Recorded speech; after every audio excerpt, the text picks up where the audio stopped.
koutou katoa, e homa, no mai, haere mai. He te papa tākaro, StayMe Always, bring it to organic, live and dynamic. Now bring me your cups. Cheers. Cheers. And let's dip into the healing well. So look, I have the privilege of having somebody that has been recommended to me through Kezi Created. Somebody that's special, that he's known for many years, that is a business mogul, family man, and a success in his own right. And I want to invite Tyrone Ketu to the show. How are you, mate? Good. Kia ora, kia ora. Thanks for having me on. Oh, no problem whatsoever.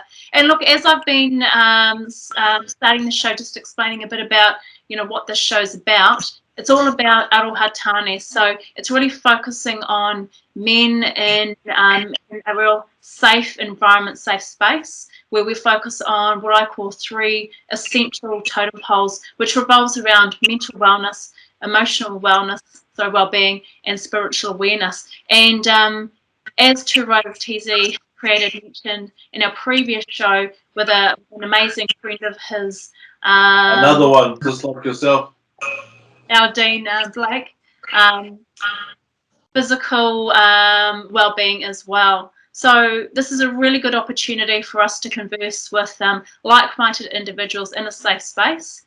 And I'm going to kick it off. So yeah, Tyrone, tell us a little bit about yourself. You're over in Aussie, aren't you? Yeah, I'm in Australia. I'm in Brisbane, Australia. Fantastic. Let me just kick it off with my pepeha, because I know I gotta do it that way. I gotta keep it real. Ko tararua te maunga, ko manawa tū te awa, ko tainui te waka, ko Ngāti Raukawa, me tūwhare toa ngā iwi, ko Ngāti Whakatere, me Ngāti Takihiku, ko Kuhapu, ko Tyrone ahau. I'm from a small town called Shannon, which is just south of Miami. It's a little town, no one really knows about it. Blink and you miss it town, but Hāti is. And I moved from Shannon to Australia when I was 18. I had to get away from my mom because I was too naughty, and I was just giving her grey hairs. So I just was like, you know what, Mum, I'm going to go. I'm going to start trying, see what's out there in the big world. And here I am. Fantastic. Who did you go and stay with when you made that decision to move overseas to Australia? So my mum's sister, Auntie May, she had been staying in Australia since '99, I believe it was. And so she's got 5 sons. And the youngest of the sons was my cousin Leroy. We were like really, really close growing up. And so I just wanted to be with my cousin, and just come over to Australia and experience it. I've never left my hometown. I've never been on an airplane. And came to Sydney. Like when I got here, I was looking at the Harbour Bridge and like everything, and I was like, wow, this is me, Cousins were laughing at me, because I had my Shannon ways. And so I stayed with my auntie. Good. Small town boy. Right. Entering into the big smoke. To the big smoke. Yeah, I've always wanted to go to New York, to America. Always had dreams as a kid of going to America. One day. Yeah. And throughout your time, how long have you actually been in Australia for now? I came over here in 2004. Yeah. All right. Yeah, it's been here for about 18 years almost. Yeah. And tell us a bit about what you're currently doing, because you're leaning on a very familiar chair that Poe is, Kezi Created knows quite well. This is where all the magic happens. In this chair, I have learnt a lot, but I've also passed on a lot of good knowledge, encouraged people in this chair, and people have also encouraged. So I've been doing these videos of just So anyone that jumps on my chair, like, I'll ask them, like, hey bro, have you got anything positive to say to someone out there to build their day? And then they'll just say something positive, you know. So this chair right here, it's man, this is a Bliss chair right here. It's an anointed chair. Indeed. We've been watching, obviously, bro, we pay attention to everything that we watch all your videos, and the massive impact that you're having on your, not only your local community there, but they take that back to their whare, and that reverberates through their whānau. And so what you're doing there is amazing, and it's actually a cumulative in terms of the shift that's going on globally, with the outbreak of COVID and so many people being placed under pressure, under mental pressure, emotional pressure, spiritual pressure, and we are part of that shift, and we're changing it from the staunch attitude, I want to be a badass attitude, to look, let's manaki each other, let's uppy each other. Yeah. All right, well, I mean, sorry. Everyone's got something to say, right? Every single person, doesn't matter what age you are, old, young, everyone's got a story. Yeah. Okay? So I'm like, okay, why not get a piece of this guy's braid and a piece of this guy's braid and put it all together, you know, have different, everyone's got their own opinions, but everyone's also got something valuable that we can learn from. Yeah. So I think, yeah, I mean, if it's going to feed people, then I'm going to post it. Yeah. You know what I mean? All right, yeah. That's why I'm doing this. That's why I'm doing this with you, because I believe that hopefully someone out there is going to be fed by our kōrero today. Yeah, absolutely. I love how you said fed, because ultimately, in order for anybody, you know, and you start from the mother's womb, and then you're given birth, and then you grow through the years. In order for you to grow, you need to be fed. But it's not actually in terms of physical nutrients that you put into your body, but it's also for your mind, your body, and your soul. And I've come up with what's called momentum brushes, and momentum brushes are you know, things that you do to palpate your senses. And for me, looking at yourself, that's what you're doing to help people. So in order to help them with their senses, you're allowing them to give and add value to others to fulfill their cups, if that makes sense. So that's exactly right, and that's exactly what the goal is. That's the kaupapa of the whole thing, you know. And there's nothing wrong with that. It's everything right with that. And I think everyone should be trying to do something like that, you know. But it's nowadays it's all about me, self. And when you know you look online, internet, and it's like, you know, take care of yourself, and no, it's just good to take care of yourself. But there's a sort of line where it's like, try not to become so self, like, you know what I mean, absorbed. yeah. Because some people do get like that, you know what I mean? And it's yeah, sometimes we can't heal ourselves. We need to go somewhere. We need a power source to be healed. Well, that's where I get my healing from, and I'm excited to have this conversation with you, because I want to share exactly how I get this healing. You know what I mean? It's free. There's no scam. There's no membership or nothing. It's like, I'm gonna share something with someone, and they're gonna be blown away by how easy it is. Yeah. Well, when did you get into your game? When did you start your business?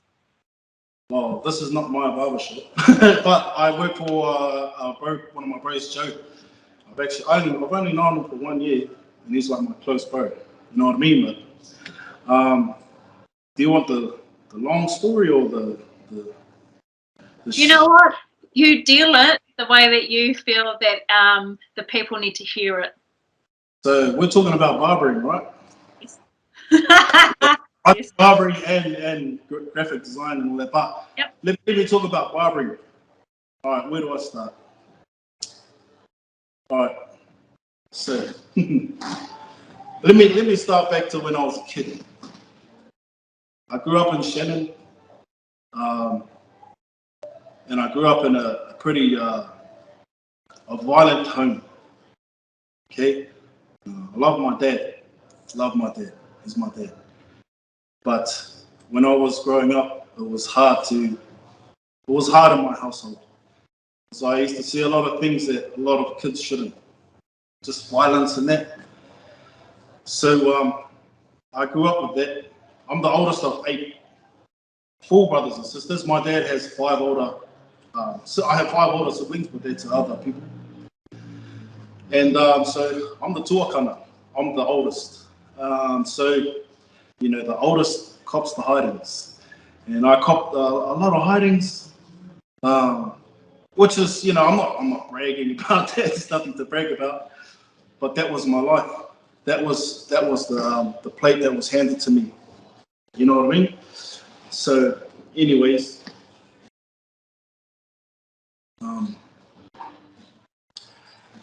growing up,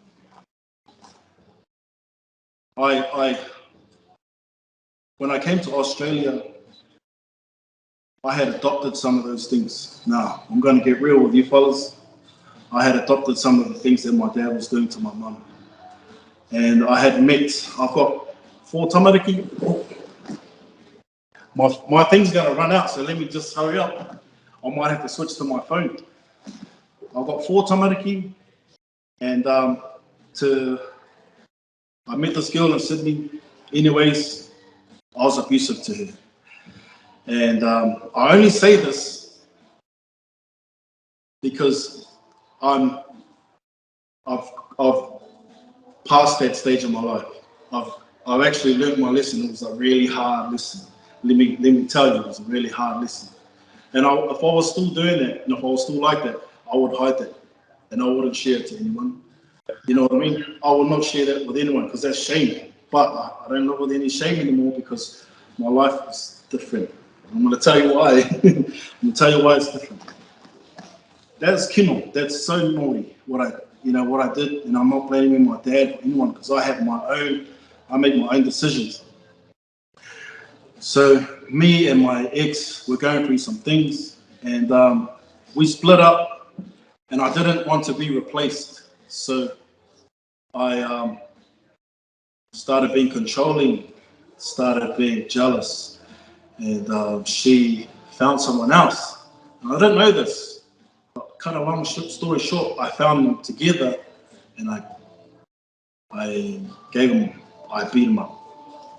That was, in my mind, I was blaming, like, you deserve that, she deserves that. There's more detail than that, but let me just be quick about it. Anyways, that was the day that I changed. My life changed, and I went to jail. I lost my family. Before that moment, though, we were split up. I was lost, and I was hurt, and I was broken. So I was going out. I was trying to find all these things that would help me to, you know what I mean, to make me feel good. And I just couldn't. I used to go out with my cousins, drink, do drugs, sleep with girls, all those things that people try to do to find temporary happiness. But one day it all came crashing down and everything got stripped up, right? I got taken out of society, got put into jail, and it's like God saw how proud I was, how destructive I was being. He saw that I was hurting myself and others. So he was like, you know what? I'm going to just bring you in here, and I'm going to place you in here, and then I'm going to show you exactly who you are, and I'm going to show you exactly who I'm going to change you to be. So I got locked up. Man, this is the quick version. And I got locked up, and there was a Bible on my cell, and I just read the Bible. I read it. It was just there. I had time to have one-on-one with God. Because I asked him, I said, please, God, I've got nothing. Everything's gone. I lost my family. I lost the girl that I love. I didn't love her, not with the actions that I did. But I thought I did. It was just that I was controlling. So my ego was badly hurt. I lost my children. And so I began to develop this relationship with God. And then it turned out that everything that I was reading in the Bible, he was actually, he was talking to me through his word. And those words actually sustained me through jail. Because I don't know what I was doing. Like, someone was telling me, my lawyer was saying that I was going to do like 8 years, 5 to 8 years or whatever. So I didn't know what I was up to. And all I had was God's word. And every time I read that word, my wairua I just felt this peace, like I feel right now, goosebumps, because it was so real. When I was in there, he showed me, pretty much I was praying to him and he showed me the mirror and he said, this is who you are. Remember this? Do you remember when you did that? Do you remember when you said this? And I just broke down and I was like, I was such an ugly man. Like, I was so cruel. And I cried out to him and I said, I'm so sorry. Please forgive me. Please take this dirt off me. Take it off me. And instantly I started to feel weight coming off me because I was being forgiven for things that I had done that I never confessed. And so he lifted me up and he pretty much said, look, I've got a purpose for you. One day I was in the yard, someone hit me up for a haircut. I knew how to cut, but it wasn't really that good. And when I cut his hair, he had the biggest smile on his face. And instantly when I seen his smile, I was like, man, this feels so good to make somebody happy in jail. You know, jail's a dark place. Anyways, everyone else started to hit me up, bro, can you cut my hair? So I just became the unit barber. And I wasn't even a barber, but I had dreams. I'd have dreams. God was giving me dreams of how to cut hair, techniques of how to cut hair. And I'd do them and it would work. And so I would start loving it. But not only that, I was cutting different people that I wouldn't normally associate with because you're in jail. You're with life, people doing life, people, you know what I mean? Tax fraud and everything. So I'm cutting their hair and I'm talking to them and they're telling me their life story. And all these things that I was offended by, or my ex offended by, I realized that the problem was really small. Yes. And I really needed to humble myself because I believe God put me there to open my eyes and say, look, man, you better wake up. Otherwise, you're gonna probably die. So I just snapped and I just said, look, I'm gonna follow you. And he pretty much just molded me inside. He molded me. And then when it was ready for me to go up, he put me up and I was a different man, changed man. And so that's kind of how I started barbering. But yeah. Amazing story. And you know what? Total turnaround from where I thought we were going, but it actually really shows people because, looking at culture, and it's not every culture, but you're going to come across specific, I suppose, things that happen in your life with your family that you've been brought up with. And unfortunately, it's a part of different cultures. And it's what you can take from it to then put it into your future and learn from. And obviously for yourself, it came to that dramatic point of going to jail. Discipline. I just got, you know when you get a good kick up the bum, I got that. God gave me that, and I needed that. Yeah.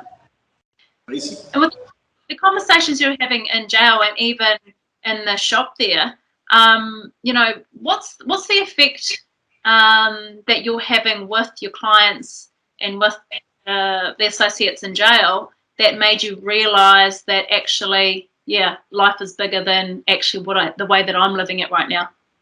I was living for myself. Yeah. But before I got locked up, I was living for myself. I wanted to be this and I wanted to be that, right? But God knows who I am. He created me. Yeah. So I was like, okay, well, what do you want me to do? And so he's like, yeah, could be this barber chair. And with this barber chair, I'm going to get you to share about your experience in jail and how I changed your life and how I did this. So I give everything, all glory to him, because if it wasn't for him and me that changed my heart, that filled my heart with love, that showed me my mistakes, I wouldn't have, you know what I mean? I wouldn't have done that by myself. I had so much of an ego that I don't want to look at my faults. Who wants to look at their faults and be like, oh yeah, no, you stuffed up? No, usually you're like, oh damn, better not telling anyone that. You know what I mean? But that's why that's why I tell people that. Because I want people to know how bad I was, and I want people to know how good God was to me. And because he was so good to me, I was good back to others. and I was good. You know what I mean? And so my life, everyone has talents, and I just figured out that I had a talent to cut hair. I've always been an artist as a kid, and God's pretty much saying, use this talent and bring people to me. Show people who I am through your artwork. You know, so every time I do something that's amazing or whatever, I try to, that's my way of just telling God, thank you. Thank you for giving me this. And if anyone is inspired by anything that I do, man, I just hope that they know that where I get my power from. You know, you know, I am talented, right? But if it wasn't for God or His Holy Spirit, those talents are nothing. Yeah. I'm nothing. This is a perfect segue. We've been talking in our previous shows with amazing Tane that we brought on about talents and gifts. So it's funny that you should say that. So yeah, tell us about, obviously you were talking about the barbering, and then you mentioned about your artistry as well as the graphic design. I've got about 5% on my life. Where did this start? Can I just tell you after I call you on my phone? Can we like resume this? Yeah, absolutely. Sorry to everyone out there that's, you know, it's like, this is like, there's going to be a part 2. I'm going to jump on my phone because I really need to say something. So, yeah, stay tuned. We'll be back. Breathing techniques. Inhale 4, exhale 4. Hold 4, exhale 4 seconds. And I was going to see her, and then I was going to see meditating. She taught me meditating. I was doing meditating, seeing her, reading my Bible, praying, doing anger management, learning about anger. Like, I never knew that I had a choice. Like, when you get angry, like I thought anger was so bad, like I couldn't control it. But I learned that anger is actually just an emotion. Like, you can be angry about something in a righteous way, saying like, bro, what are you doing, man? Like, why are you going down that dark hole? You can be angry at your mate for watching him waste his life away. That's still anger. And I was like, oh, so I can be angry, because I always felt condemned with anger because I was using it the wrong way.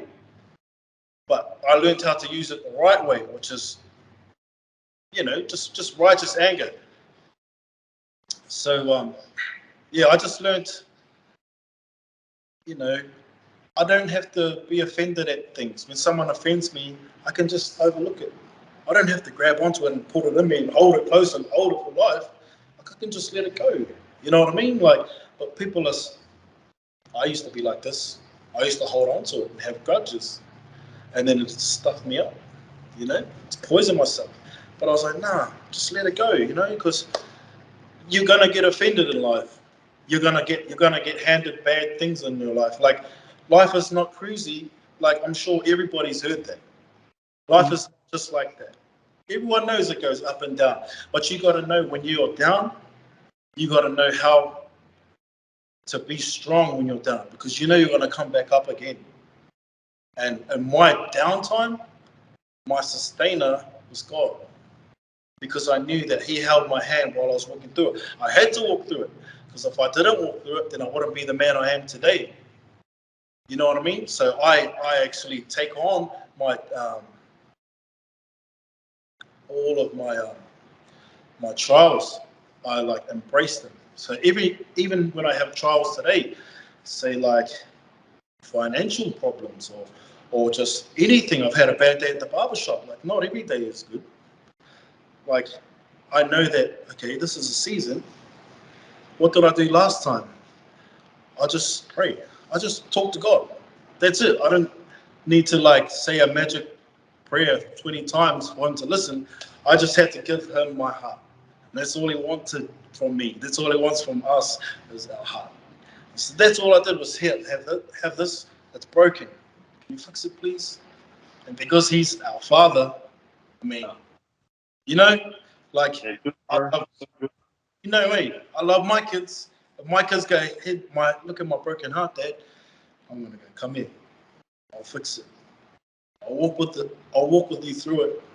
And then when you're ready to go, I'll still be there. But you know, that's how I see God, because that's who he was to me when I was at my lowest. Like, people see God as some bad, I don't know, being that just punishes, but he doesn't. Like, I mean, yeah, he disciplines, but the purpose of the discipline is to make you better. I mean, look at my wife. I'm better because of it. So Have you always been a believer? Was that what you were brought up through as a child? my whānau, they took us to church. My whānau is Christian whānau. I used to go to church with my mum all the time when I had to, but I didn't have no relationship with God. I didn't believe in him. I just knew, like, to go to him if I have trouble. Like, I think everyone does. Even if you don't even believe in God, you still end up going back to him and saying, why, God? Like, you know, it's the way. I did grow up in a Christian belief home, but I didn't have a relationship. There's a difference. Yes, correct. You know what I mean? You can go to church and do all that stuff, do all this good stuff, right? But you don't. If you don't know if you're doing that good stuff for yourself, you don't even know what you're doing it for. It's meaningless. Yes. It's futile. You know? But now that I have a relationship with God,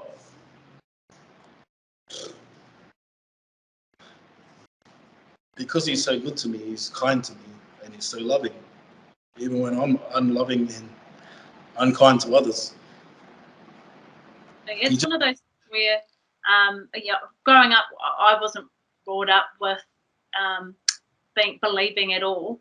But as the years have gone by, I've kind of changed my outlook. And for a lot of people that aren't spiritual or believe in God, it's actually one way to really connect with your inner self and something out there in this big wide world of ours that can actually help you get through things. It's really just about using your senses.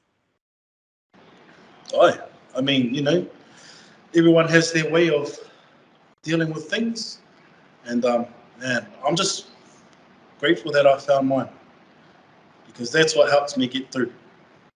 That's it. All I have to do is just call it. Yep. And in some way, like, he'll speak to me through his word. I'll read something, like, so, you know, I was supposed to do like years for what I did. It was really bad what I did. I ended up doing 360 days, and I was short of 5 days of being deported. I prayed to God, because I repented and turned my life. I prayed to him. I said to him, Lord, in my sentence, I said, am I getting out? Father, please tell me. I wanted to get out. So I was like, I'm going to ask God if he's going to let me out, you know? And this was 9 months in. And I said, please tell me if I'm going to get out or not. You know, as I was reading through Jeremiah chapter 30, verse 11, and this verse jumped out at me. It said, I will discipline you in due measure, which means I will discipline you with exactly what you did, what you deserve, but I won't let you go entirely unpunished. That's what it says in Jeremiah chapter 30, verse 11. And when I read that, instantly I'm like, damn, I'm not getting let out tomorrow. Anyways, spoke to the judge. The judge was the meanest judge. He was mean. Like, when I told the boys who I had, they were like, oh, what the heck? Anyways, the judge, gives me 360 days so I wouldn't get deported. You know, glory to God. When I was escorted to the watch house, from the watch house to the courtroom, I had this big, like it was like a tall, I think it was Maori or Samoan, tall cop, and he escorted me, and I felt like he was an angel because I was like, man, like, because he was like, you're gonna be all right, and I was like, and I was just like, yeah. Anyways, went in there, and I could just felt the Holy Spirit, and in my mind, I was thinking, greater is He who was in me than he was in the world, So I was thinking, man, God is for me, and I was looking at the judge like he was God, giving me the judgment. And I said, whatever you give me, I'll take it because I deserve it and I trust you. And yeah, I got 3 months and then I got released. But I didn't see my kids for 2 years after that. And that's another, it just prolonged it. But because all these bad things were happening, but I had him. He was just walking with me all the way. So yeah. Who was your hero growing up, and are they still your hero now, or has that changed? Oh, my hero, I had a mentor, my first mentor, his name was Damien McGregor. I actually named my youngest boy after him. He was the coolest cat. He was from Palmerston North, and he used to run these breakdancing nights in Highbury. Highbury's the hood of Palmy. And I used to go there with my dad and my boys. And he's a Christian man, So obviously I'm like, man, I'm drawn to this guy because there's something about him. He had a light about him, and he was like good at graffiti. He was good at DJing, rapping, and breakdancing. And so I just wanted to be like him. And because he was a Christian man, I wanted to know God even. I didn't even know that I was going to know God when I was that young, but I wanted to be like him. So I think that the way I am today, with others, I have a lot of people that look up to me, with the young fellas, and I'm just the same way that Damien treated me. So yeah, he was my hero growing up. Obviously, my grandfather too, my koro, who passed away last year. Um, he brought me up. Him and my nan brought me up. They took me off because my mum was only 15, 16 when she had me. So they took me in, and my koro was just supportive. Like he was with me all the time. Like everything I did, rugby, swimming, anything, running, he was there. And he was there for my 21st. Yeah, he was always there for me. So he's a hero of mine. Yeah, I really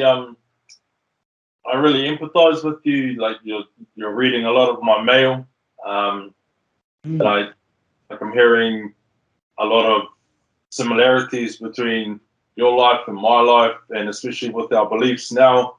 Yeah. What we subscribe to, but that's what brought us together anyway. It's amazing how Yahuwah does that. So I just wanted to talk to you about how you managed not being able to see your kids for 2 years. What's that like, and what gets you through? And I know that you're constantly talking about how Yahuwah, who I used to call him God, but I call him by his Hebrew name now. Doesn't really matter.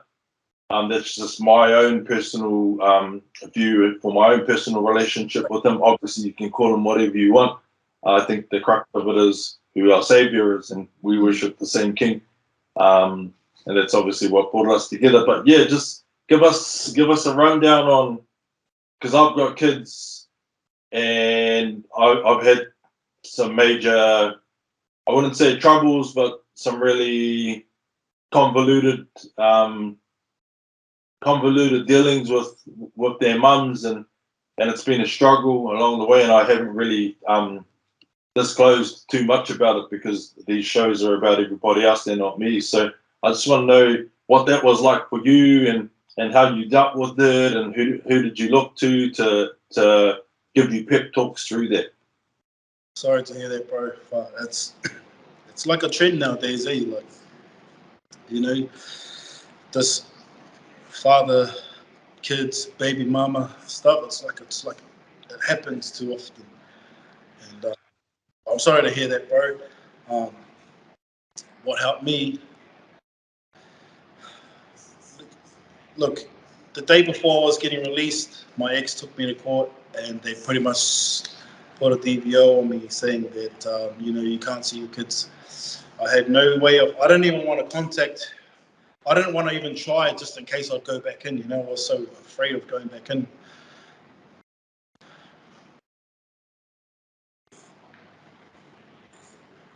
I'm just going back to that time, 2014 to 2016, 2013 to 2016.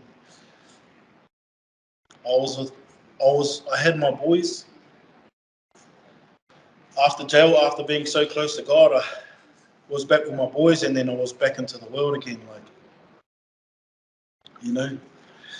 and I was slowly getting dragged back into all that stuff. And there'll be times where I'll just think like, what are you doing? What are you doing? Why are you going back? Your kids are here. Like they're here. You're gonna see them. Stop it. Like stop doing whatever you're doing. You're not gonna see your kids by doing that. So I had to make a choice. Like I was like, man. So there were times where my boys would help me. Hey, bro, have a beer. We got you, cuz. And I'm so grateful for my boys, because they were there for me, and that was their way of showing Aroha to me. And I'm ever grateful for them, those fellas, because those fellas actually helped me through a lot. They didn't even know it, but I'll have a tangi, I'll have a cry, and then I'll be out, and then they'll be like, it'll just be normal, I'll hide it. But if it got too crazy, like there was this one night, got crazy, I had this dream that I lost my kids, that I couldn't see my kids. And then I woke up from the dream, and in my bed there was no one. You got to understand, like, I went from having my kids in my bed every day, daddy, daddy, calling up, Yeah. like no one, had no one. And it was just the walk that I had to go through. So I cried. I cried out to God. The pain was so sharp that I said, Father, please take this pain away from me, because I don't know I don't know how I can handle it. It sucks, and I hate it, and I'm hurting. Please take this pain away from me. Instantly, I felt His Spirit come from my head to my chest, down to all the way down. And I just breathed, and all of a sudden, I was numb. I could not feel any pain, because I knew that His peace was in me. His peace was running through my body. So I couldn't feel hurt. So I knew He was there. And when I felt that, I was like, even though I can't see my kids, I trust in you. I just trust in you. And I know that you're putting me through a test. And I know this is character building. But I know that you have plans you have good plans for me. So I'm going to trust you. Whatever you have in store for me, I believe it. I have faith in you, because I trust you, because you never break your promises. He wants good for us. People don't understand that, but I understood that at the time. It took me a while to have that faith, but I think He was testing my faith. And because I had that faith, it actually helped me to grow spiritually. I think to grow spiritually, you just have to be tested by your faith. If your faith is low, then you're just going to keep going through things, so that you have to trust in Him. You have to depend on Him. Yeah. I had no choice. Yes. Yeah. Talk about how I see my kids after 3 years. See, this is why I know the barbershop was destined for me. Because I saw my kids. My son wanted a haircut. My youngest son, Damien, wanted a haircut. And my ex texted me randomly one day after praying for 3 years to see my kids. Yeah, preach it, bro. After praying 3 years, she texted me. And I was like, oh, just to see her pop up after 3 years. And she's like, Damien wants a haircut. Will you be available this weekend? I dropped. I had a sick. Oh man, I know the feeling, eh? I know that feeling, man. I was in a similar situation because I used to suffer from chronic depression, and I still suffer from it now, but I manage it really well now. I've got a really good team around me, and like whānau is everything, and it's who you have around you and the type of whānau that you have around. But just to touch on what you're talking about, I was broken for almost 10 years, and in the last 5 years, I started praying for a mate, for a life partner, for a wife. And the beginning of this year, my prayer was answered. So I know exactly what you're talking about, man. When you're praying and you're down on your knees and you've got your head bowed and you're prostrated every single day, and you've got tears streaming down your cheeks because you know what it is that you want and what can help you. And I think that's what's so dope about this show. And for us men, we get to be real about our feelings, about our emotions, and it's really the show being a safe platform for us to express ourselves. It's going a long way to dispelling and expunging that macho image where men don't talk about their feelings, and as the quicker that kind of mentality and that kind of attitude and approach goes out the window, the better society will be, man. Yeah, bro. Yeah, like I used to try to be staunch, but I'm like the less staunchest person ever. Like, I'm not gonna try and say how, but like, man, there's things that get me, like, just things that get me, bro. They just, and I'm just like, damn, why am I feeling like this, But I think I just appreciate beauty, and I see beauty in things like I see people singing, and people getting together, and I'm just like, damn, like God is so good, like. You know what I mean? And I'm just like, why am I feeling emotional about this thing? I had this, God teaches on me right down, and I'm not afraid to be myself anymore, because if you're not yourself, then who can really help you? Yes. You know what I mean? Because if you're another version of yourself and you're trying to get help, then that person that you want to help you only knows how that version. Yeah. You got to be your raw self. Like I was my raw self when I came to God, and I said, Father, please, I'm hurting. And He's like, gave me your heart. I'm gonna help it. I'm gonna fix you. So yeah, bro. You know what I love about you, Tyrone, is that you can actually see and feel and connect with your emotion.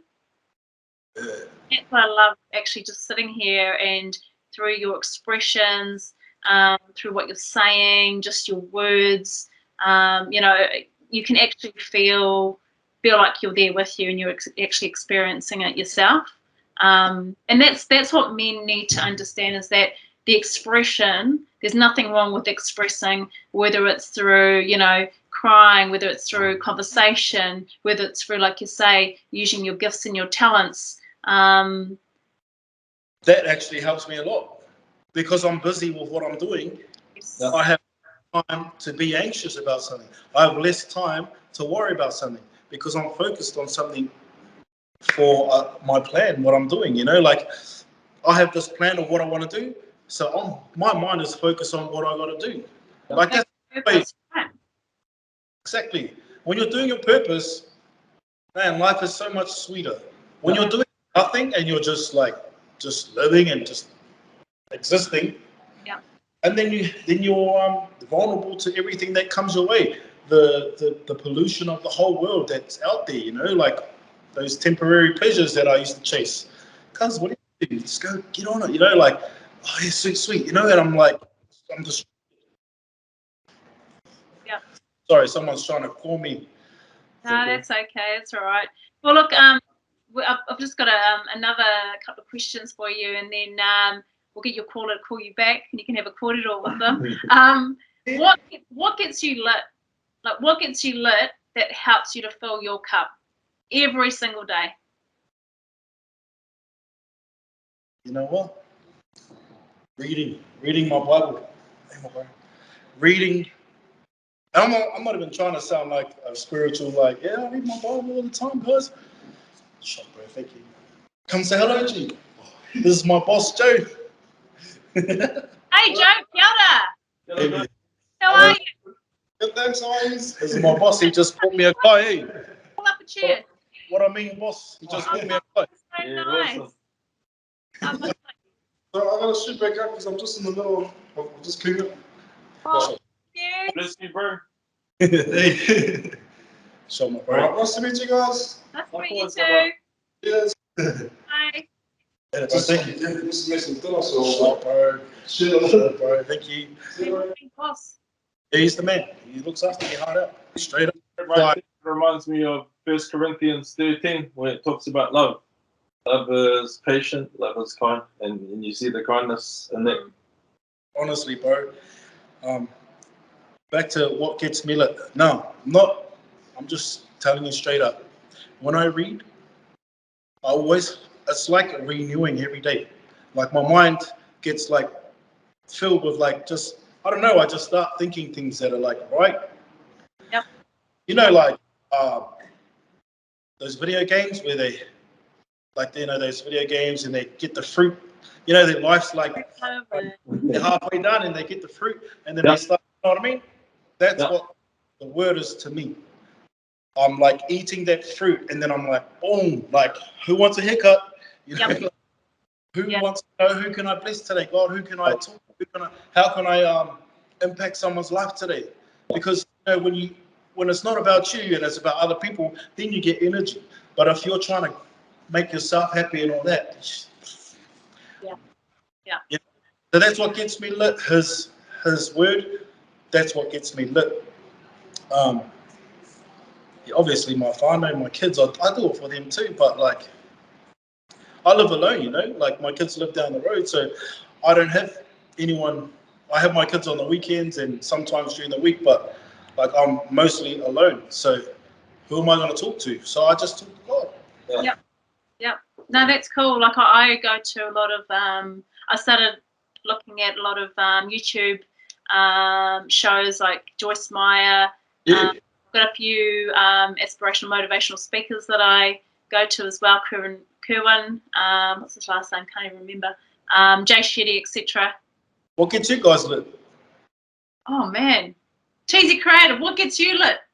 Oh look, it's the same as you, bro. Like if I'm not getting Holy Scripture into me, because you know Scripture tells us that His word is quick and powerful and sharper than any two-edged sword that divides the soul from the spirit, the bone from the marrow, and discerns even the intentions of the heart. And so I know if I start swearing or if I start getting impatient, intolerant, I know I need to fill my cup. I need to go and read some Scripture because I'm just keeping it real. Like I'm not the perfect example, and I'm never going to be. But man, I try my hardest to obey, and we get undeservedly blessed, bro. Undeservedly blessed, man. And you know exactly what I'm talking about. And so when breathing right now, bro, you know, I'm breathing oxygen right now. That's the first. Exactly. Like when I wake up in the morning, my first order of prayer is thank you for another day of life. Thank you that we are still alive, that we have not perished, which means He has not finished with us. And that's how you know. And then you look at all the things that are going on in the world. I don't know how much but you know about Bible prophecy, but I'm watching a prophecy being fulfilled in the heavens. If you go back to Genesis 1:14, and that's how the moon and the stars and the sun, those alignments, they're there to mark sacred times. And then you learn about Leviticus and all the feasts of God. And then you watch these things playing out in the heavens on those special feast dates. And not like I'm watching this red dragon that's appearing in the sky right now, which is from Revelation 12. And I've already watched I watched the first part of that prophecy being fulfilled in 2017, Rosh Hashanah, September the 23rd. And I watched it count down 1,260 days to March this year, which coincidentally It was her birthday. Wow. Funnily enough. Yeah, and then I watched I'm an avid student of Holy Scripture and lining up Bible prophecies and watching it all unfold, because it's unfolding in front of our eyes today, here and now. Yeah. I know that about you. Like, I just know by the things that you share, you know what I mean? Like, I know you're hearty, and that's another reason why I was like, I'll be keen to record it all with the bro, Put us together, man. And people are put in front of each other for a reason and a purpose, and hence why we're here. And to answer your question, mine's a little bit more not as full on as old Tizzy created over here or yourself, but it's the small things that get me lit. So for me, I've got to be doing something all the time. Like, I'm constantly moving, and exercise and doing physical things actually brings me so much pleasure and fulfillment. But a part of what I do with my brand, when I talk about momentum brushes and Me Love, is the reason why I do a lot of activity, I do a lot of exercise, is that it actually calms me down. For a lot of people, it gets them, geared and ready to go and gives them so much energy. As much as it does that, it actually puts me in a state of almost a trance, where I can actually relax and reflect. Because once I can actually reflect and understand what my journey is for the day, what I need to do step by step, then I can actually fulfill my purpose, and just helping people. That's cool. Yeah, and I was supposed to say that too. Cutting hair. Yeah. Getting people every day, and just just giving service. It's something that you can't buy that feeling.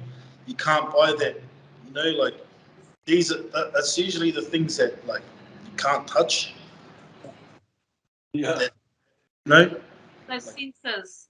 We talk about it on our show that I do with TZ Created all the time, and it's tuning into those senses and those unctions that unfortunately a lot of people don't do, and it's right there staring at you in the face. It's just that we choose not to actually move forward to actually grab it, not physically obviously, but mentally and spiritually, and that's ultimately what the answer is. So and look, one more question, because I know your Kai's sitting there and I don't want it to get cold. Is what would be your message to all those men out there that maybe have walked in your footsteps and they're looking for that next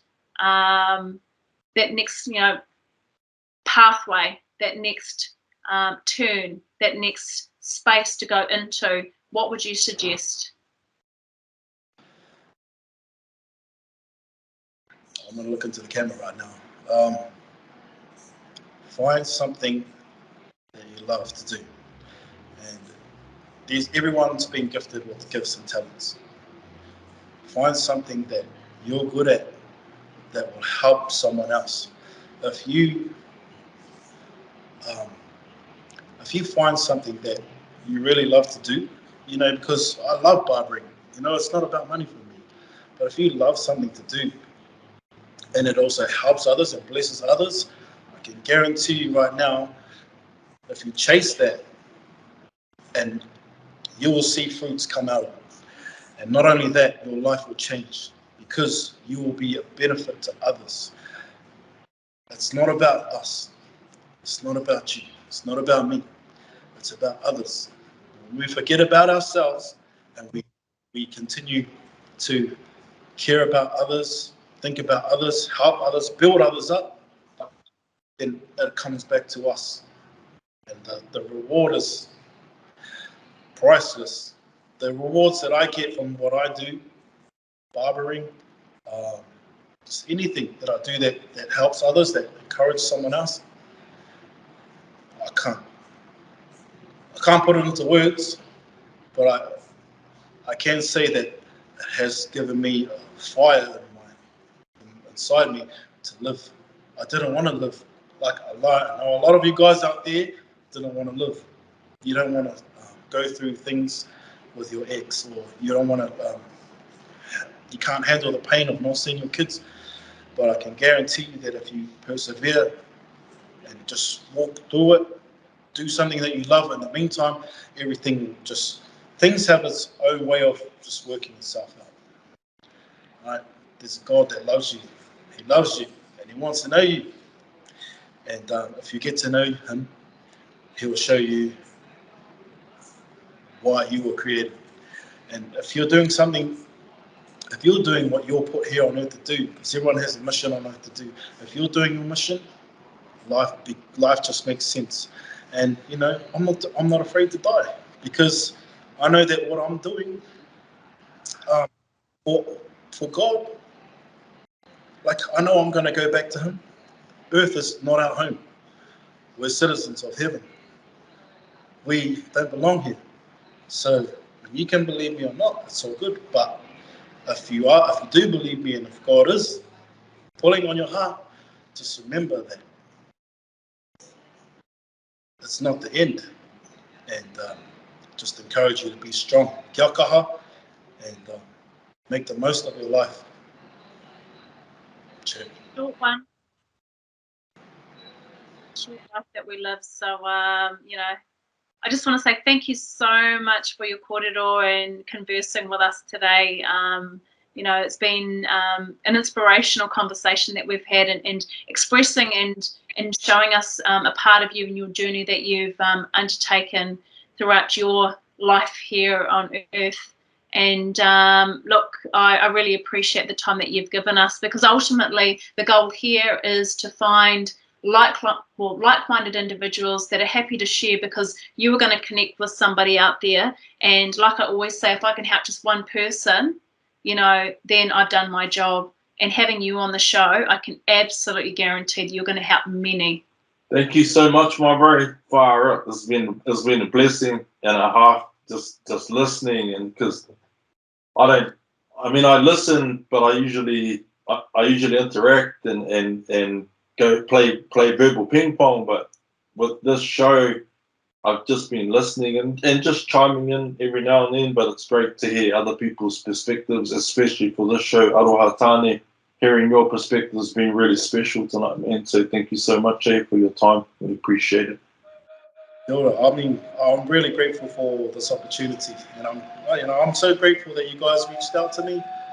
And I really hope this show does really, really well. Like, for every guest that you have, I just hope that it just gets better and better, and soars until you just reach many people out there that help other people, which is what it's all about. This time next year, we're going to have a Aroha Tāne and Aroha Wahine reunion, probably in Australia, or we might have it here in Auckland, and we'll get everybody over. We'll stay out of Marae and we'll do a big circle and do something phenomenal like that. I'm down. I just got to get my double vets. Hey, that's another show, Botox and filler. But anyway, hey, thank you so much. We definitely want to get you on a follow-up series episode, so we're going to be in contact. But thank you so much for your time. And I'm going to leave you with your kai, and I hope it's not cold. Bless you, my bro. Thank you so much, I bless you both. Ngā mihi kia kōrua. Cheers. Ngā mihi. Thank you. Take care. Bye.